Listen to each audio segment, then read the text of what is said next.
Hey guys, Moneyman300, making videos about video games, and today I wanted to talk a little bit about the Call of Duty Ghosts multiplayer reveal. Lots of information dropped today, and just want to give kind of my first impressions on it and go through and some reactions and things like that. First off, the gameplay is a pretty good search and destroy game in the back. I think we start out behind a little bit and make a nice comeback, and I end up having a pretty good game. So that's the gameplay. But anyway, on to the commentary. So overall, they showed the video today, as I'm sure most of you know, or probably aware. Maybe you didn't get a chance to see the video, but I'm sure you've heard about it. And my first impression from watching once they started to show the gameplay was it looked like a very fast time to kill. It really reminded me, when I looked at it, of Modern Warfare 2, the way the weapons, how quickly you were able to drop people. And I don't mean that, Modern Warfare 2 in a bad way, because I really believe that had that game not had all the BS in it, the nuke boosting and care package glitches and all of those things that, all the different bugs and the things that it had, and OMA noob tubes and all that, it would have, in my opinion, been the best Call of Duty. The hit detection and all those things were great. So when I compare it to Modern Warfare 2, I think that's actually a good thing. It seemed like, from keeping up with on Twitter and from the people that played it, the biggest sentiment that came out of that was there's a lot of change. They have really, at least made an attempt to make this different. And I don't mean different in a way that it sounds like it feels like you still know you're playing Call of Duty, but there was enough change in there that this is going to feel like a different game, which I also think it could go either way. That could be a good thing. That could be a bad thing. It's a wait and see type of thing. Some of the things that I took away from it that I learned throughout that, and some of the information that I could that I'll pass on is it looks like there's a high degree of customization that's capable. It's changed from a kind of a create your class system to customize your character, or I should say characters, because you now have up to 10 different characters that you can customize, and they call that your squad. And so you can set up each one of those, and you actually rank each one of those up separately. And you can go to one prestige level on each one of them. That's how you do your 10 prestiges in there. So I thought that was kind of interesting. And then inside of each one of those, the perk system is different. You have a pick 10 type with the perk system. So you have 8 points to spend on lots of different perks, and there were 6 or 7 different categories of perks, and 6 or 7 perks in each category, and each one of those had a specific point value to it. So they might have been ranging anywhere from 1 to 5 points. So you could go all the way up to like 8, or I heard you can even trade in your primaries for more points. You get up to like 11 1-point perks, or maybe you take a 5-point perk and and one other, and you only have 2 perks. So it looks like you could really do a lot of different things with perks and the way that those go. So also weapon unlocks for as you level up are different than they were in Black Ops 2, and almost similar to what we had in the original Black Ops, in that you get squad points, and I'm assuming you earn these through your gameplay, but you get squad points, and then you can use those squad points to unlock weapons in any order that you choose, which is nice. So what I took away from that is it looks like all the weapons will be available, and you can pick and choose the order in which you want to unlock them, which I really like. I think it's going to create a situation where more weapons that used to be on the later end of the unlocks are going to get used. So I think that's a good thing.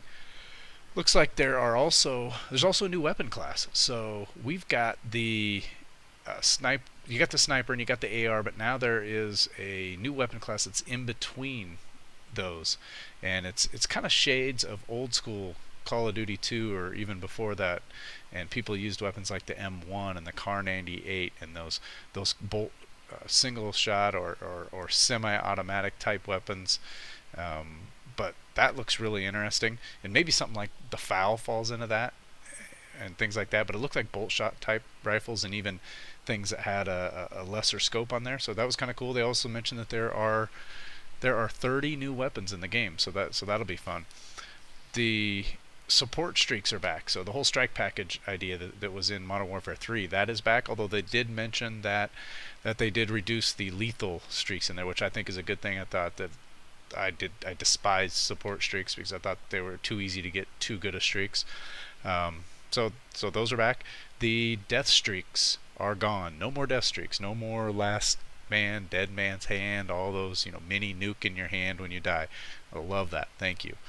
The one thing that could end up being a little bit controversial is dynamic maps. So that's going to be an interesting one in that the maps either are triggered by certain events or player triggered, that things in the map will change, whether a hole opens up or something falls over. And I'm not sure how I feel about that one yet, but that's just going to have to be something we'll have to see how it plays.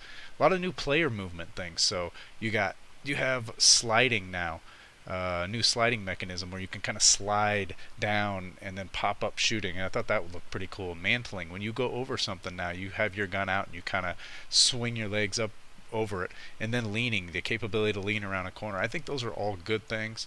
They all look like they worked very smooth in the gameplay and just kind of worked really well. There was location awareness callouts, where the players in the game are actually calling out when they see somebody, calling them out by a landmark and things like that. That's going to be interesting to see how that plays out, but might be kind of cool.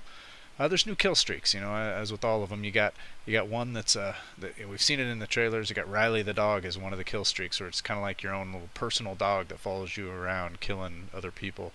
The UAV has changed. It's now a piece. It's still a kill streak, but it's something you place on the ground, and you need to strategically place it to keep it hidden and things like that. And I think that's cool. There's also something called the Odin strike, which sounds to me like that's the new nuke. So that is kills everybody on the other team, as well as destroying certain pieces of the map, kind of changing the dynamics. Again, going back to that dynamic map thing. So I thought that was cool and going to be interesting as well.